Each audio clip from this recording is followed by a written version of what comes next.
평범한 직장인이 1억을 못 모으는 진짜 이유 5가지. 가끔 이런 말 하잖아. 1억 모으는 게 왜 이렇게 어려운 거지? 월급도 꼬박꼬박 들어오고 나름 절약한다고 절약해도 몇 년 지나도 잔고는 제자리. 정말 잘못 살고 있는 건가 싶고. 근데 더 웃긴 건 뭔지 알아? 회사 보면 5년 차든 10년 차든 나 아직 1억 못 모았어.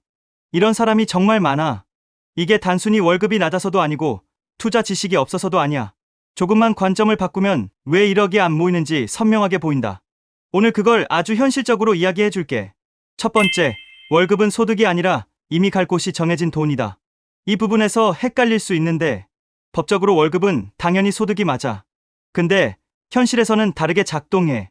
왜 월급 300이 들어와도 실제로는 쓸 돈이 없다고 느껴지냐면 이런 얘기 종종 하잖아. 월급 300이면 그래도 괜찮은 거 아닌가? 근데 막상 한 달 살아보면 남는 돈이 왜 이 모양이지? 싶을 때 많지. 근데 이게 너만 그런 게 아니라 대부분이 그래. 월급이 내가 마음대로 쓸 수 있는 돈인 것처럼 느껴지는데 실제로 흐름을 따져보면 거의 자동으로 빠져나가는 돈이 대부분이거든. 한번 현실적으로 쭉 따라가 볼게. 먼저 고정으로 빠지는 돈들.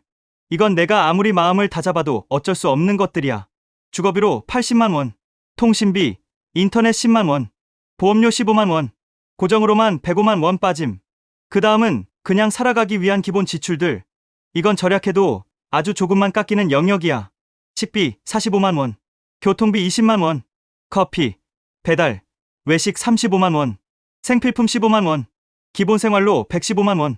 그리고 의외로 계속 튀어나오는 변동 지출들. 경조사 10만 원, 부모님, 가족 지출 20만 원, 취미, 자기개발 20만 원, 예상치 못한 비용 병원, 고장 등 10만 원, 변동으로 60만 원. 이렇게 더하면 고정 105, 생활 115, 변동 60, 합치면 280만 원이야. 그러니까 월급 300만 원이면 정말 현실적으로 20만 원만 내 의지로 움직일 수 있는 돈이 남는 거야. 그래서 사람들이 착각하는 포인트가 딱 이거야. 우리는 월급 300을 받으면 300 전체가 내 소득이고 내 마음대로 쓸 수 있는 돈이라고 착각해.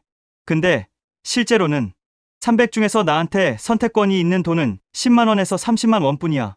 나머지는 이미 사용할 곳이 정해진 돈이거든.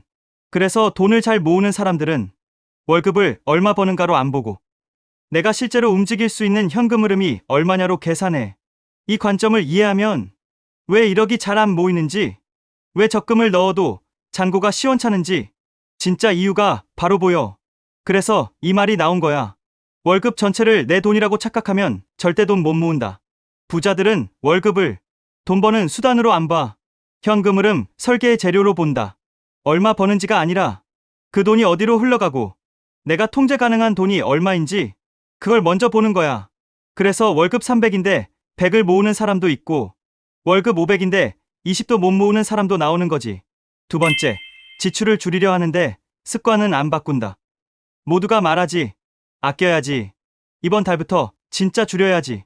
배달 끊고 커피 끊어야지. 근데 2주 지나면 다시 원상복귀.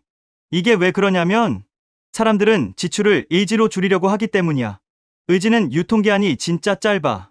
피곤하면 깨지고 스트레스 받으면 무너지고 감정 따라 흔들리는 게 의지거든. 반대로 부자들은 지출을 의지로 안 줄여. 지출이 자동으로 줄어드는 시스템을 먼저 만들지. 예를 들어 월초 저축투자 먼저 빠지게 자동이체, 체크카드 중심, 구독, 서비스 일괄 정리, 지출 카테고리 자동 분석. 이렇게 구조가 바뀌면 습관이 바뀌고 습관이 바뀌면 지출은 자동으로 줄어들어. 결국 돈이 모이는 건 절약이 아니라 습관과 시스템의 문제야. 세 번째, 목표는 있지만 숫자가 없다. 나 1억 모아야 돼. 내년부터 저축률 올릴 거야. 나도 슬슬 투자해야지. 이런 말들은 반쯤은 희망사항이야. 왜냐면 숫자가 없거든. 목표는 숫자로 떨어져 있어야 실행돼. 예를 들어 볼게. 5년 안에 1억 모으자는 추상적이야. 매달 150만 원 자동 적립, 연 5% 가정, 부족액은 상여금 보충, 은 현실적이지. 이렇게 되면 길이 보이고 속도가 보이고 조절이 가능해져. 실제로 1억 못 모으는 사람의 특징은 목표는 있는데 경로가 없다. 반대로 1억 모으는 사람은 경로를 먼저 만든다. 월별, 저축에, 투자, 비중, 현금 흐름 구조, 리스크 관리, 연간 점검. 이런 설계도가 있으면 1억은 그냥 시간 문제야. 네 번째, 투자를 무서워해서 시간이 다 지나간다. 이건 정말 결정적인 이유야.